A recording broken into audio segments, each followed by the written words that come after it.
méthodes d'estimation. L'estimation par comparaison, première partie.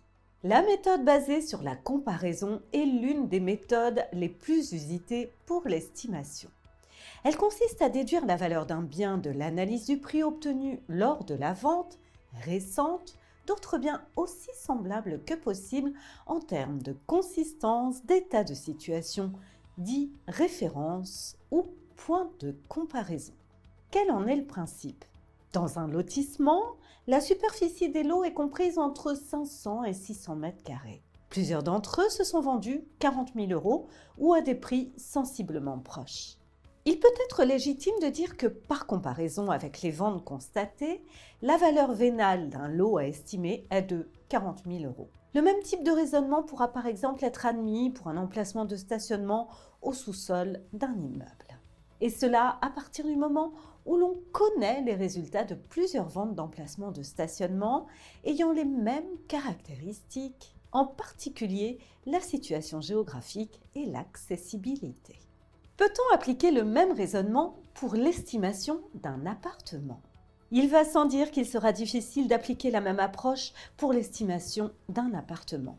Cela s'explique du fait qu'on ne trouvera en général pas suffisamment de références de vente réellement semblables, tant en termes de localisation que de consistance et d'état.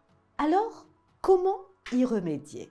Pour pallier cette difficulté, il faut procéder non plus à une comparaison directe, mais passer par l'intermédiaire d'une unité de mesure. C'est d'ailleurs cette notion qui est présente à l'esprit des acquéreurs, des vendeurs ou de la presse généraliste lorsqu'ils font référence à la valeur de marché à un moment donné autour de tant d'euros au mètre carré habitable. Le passage par une unité de mesure pour estimer un bien immobilier par comparaison ne résout cependant qu'une petite partie des problèmes posés à l'expert. Il lui faut en particulier recueillir des références ou des points de comparaison, c'est le préalable à l'application de la méthode, mais aussi analyser ces ventes concernant des biens plus ou moins comparables au regard de tous les facteurs de la valeur, y compris en termes de surface. En pratique, l'estimation par comparaison se réduit à résoudre l'équation suivante. Grand V égale petit n multiplié par petit v.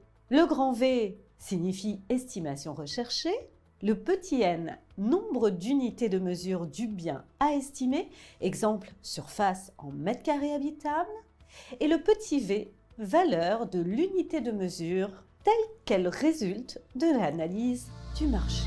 N'oublie pas de t'abonner à notre chaîne pour ne manquer aucune de nos prochaines vidéos. Et surtout, pense à liker si le contenu te plaît.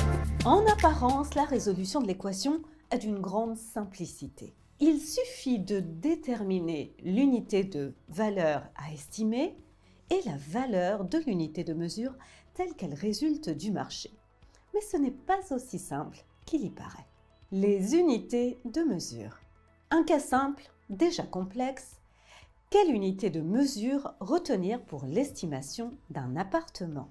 De manière classique, pour l'estimation des appartements, on se sert de leur surface dite habitable. Celle-ci est définie par le Code de la construction et de l'habitation, améliorant la protection des acquéreurs de lots de copropriété, dite loi Carrez. En fait, l'expert qui pourra être appelé à effectuer un mesurage et qui aura connaissance de la surface mentionnée dans d'autres ventes qui serviront de point de comparaison se référera directement à la définition de la superficie définie aux dispositions du Code de la construction et de l'habitation. La surface habitable d'un logement est la surface de plancher construite après déduction des surfaces occupées par les murs, cloisons, marches et cages d'escalier, gaines, embrasures de portes et de fenêtres. Il n'est pas tenu compte de la superficie des combles non aménagés, caves, sous-sol, garages, terrasses, loggia, balcons, séchoirs extérieurs au logement, vérandas, volumes vitrés, locaux communs et autres dépendances de logement, ni des parties de locaux d'une hauteur inférieure à 1,80 m. Quels sont les problèmes qui en découlent? Deux problèmes se posent alors. L'unité de mesure mètre carré habitable est-elle encore utilisable? Et comment interpréter et rapporter à l'unité de mesure le prix de vente constaté d'un appartement comportant un ou plusieurs locaux ou surfaces ne répondant pas à la définition de la surface habitable?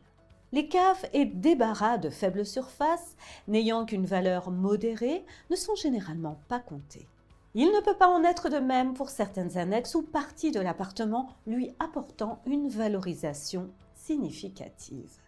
Il faut alors remplacer la référence à une surface brute par une référence à une surface pondérée.